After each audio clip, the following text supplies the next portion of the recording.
नमस्कार मित्रमैत्रिणींनो. गरमीही वाढत आहे आणि आंब्याचा सीझनही आहे.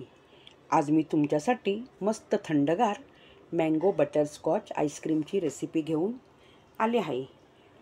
अगदी आईस्क्रीम पार्लरमध्ये मिळते तशीच क्रीमी व सॉफ्ट, पटकन तोंडात विरघळणारी. आणि हां, नेहमीप्रमाणेच तुम्हाला मी प्रॅक्टिकल करून दाखवणार नाही, साहित्य आणि कृती सांगणार आहे. आणि तुम्ही नक्की बटरस्कॉच मँगो आईस्क्रीमची रेसिपी घरी करून बघा आणि मला कमेंट करून कळवा. लाईक करा, शेअर करा, सबस्क्राईब करा. चला तर मग पाहूया बटरस्कॉच मँगो आईस्क्रीमची रेसिपी, साहित्य व तिची कृती. बटरस्कॉच मँगो आईस्क्रीम व तिचे साहित्य. 1. अर्धा कप साखर म्हणजे 50 ग्रॅम साखर. 2. बदाम व काजू आणि पिस्त्याचे काप आवडीप्रमाणे घ्यावेत. 3. दीड चमचा साजूक तूप किंवा अमूल बटरही चालेल. 4. म्हशीचे घट्ट दूध अर्धा litre. 5. 1 cup whip cream. 6. 2 tablespoon साखर.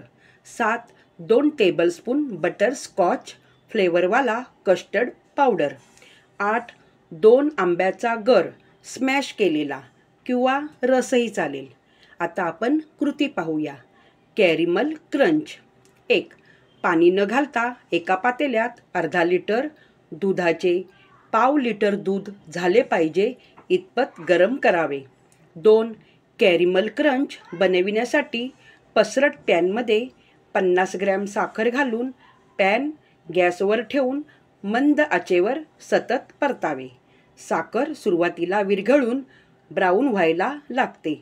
नंतर साखर पूर्णपणे विरघळून पातळ होते व त्याचा रंगही ब्राऊन होतो. नंतर त्याच्यात 1.5 चमचा साजूक तूप घालावे किंवा अमूल बटर घातले तरी चालेल. पुन्हा परतत राहावे. त्याच्यात लगेच काजू, बदाम व पिस्त्याचे काप, अक्रोडचे काप घालून परतावे. एका प्लेटवर साजूक तूप लावून घ्यावे. गॅस बंद करून पॅनमधले मिश्रण प्लेटवर सेट करण्यासाठी टाकावे. मिश्रण पातळ असल्याने आपोआप पसरते. अशा प्रकारे कॅरिमल क्रंच बनविले जाते. 3. आपली कॅरिमल क्रंच थंड होईपर्यंत दुसरे भांडे घेऊन त्यात रूम टेम्परेचर असलेले पाव लिटर दूध साईसकट घ्यावे.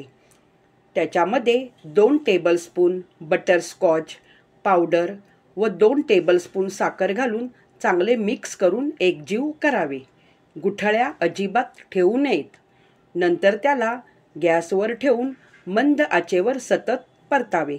मिश्रण घट्ट होत आले की गॅस बंद करावा. मिश्रण जास्त घट्ट नसावे. जसे आपण भजीसाठी पीठ भिजवतो तसे असावे. हे कस्टर्ड भांडे आपण गार करण्यासाठी बाजूला ठेवून द्यावे. 4. आता आपण बनवलेली कॅरिमल क्रंचची प्लेट घेऊन कॅरिमलचे लाटण्याने तुकडे करून एखाद्या प्लास्टिकच्या पिशवीत भरून लाटण्याने लाटावे. जाड चुरा करावा, भुगा करू नये. 5. मोठ्या बाउलमध्ये 1 कप व्हिप क्रीम घेऊन रवीने किंवा इलेक्ट्रॉनिकच्या व्हिपने फेस येईपर्यंत व वर फुगून येईपर्यंत घुसळून घ्यावे. नंतर त्याच्यात आपण बनवलेला गार झालेले बटरस्कॉच फ्लेवरवाला कस्टर्ड टाकून पळीने मिक्स करावे व त्याच्यात 2 आंब्याचा गर स्मॅश केलेला किंवा रस टाकून पुन्हा पळीने हलक्या हाताने मिक्स करून त्याच्यामध्ये आपण बारीक बारीक करून ठेवलेले कॅरिमल क्रंची अर्धी त्याच्यात टाकून हलक्या हाताने मिक्स करून घ्यावे. नंतर काचेच्या किंवा प्लास्टिकच्या डब्यात ओतून त्यावर अर्धी उरलेली कॅरिमल क्रंची वरून सजावट करून टाकावी.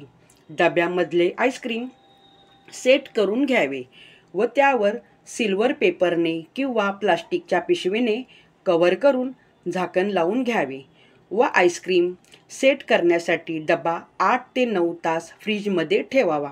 आता आपण टिप्स पाहूया. टिप्पणी. 1.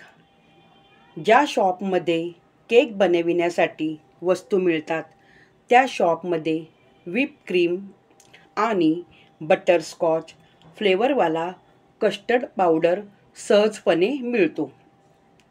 2. बटरस्कॉच फ्लेवरवाला कस्टर्ड पावडर मिळत नसेल तर साधा कस्टर्ड पावडरसुद्धा चालेल. पण कस्टर्ड पावडर बनवताना तुम्हाला बटरस्कॉच इसेन्स घालावा लागेल. 3. बटरस्कॉच फ्लेवरवाला कस्टर्ड पावडरमध्ये इसेन्स घालायची गरज भासत नाही. त्या पावडरमध्ये ऑलरेडी बटरस्कॉच फ्लेवर असतो. 4.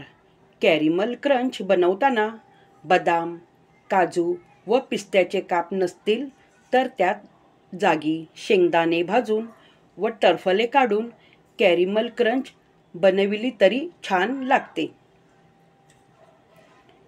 रेसिपी आवडल्यानंतर लाईक करा, कमेंट करा, सबस्क्राईब करा आणि शेअर करा. जान्हवी का अन्नपूर्णा. थँक्यू.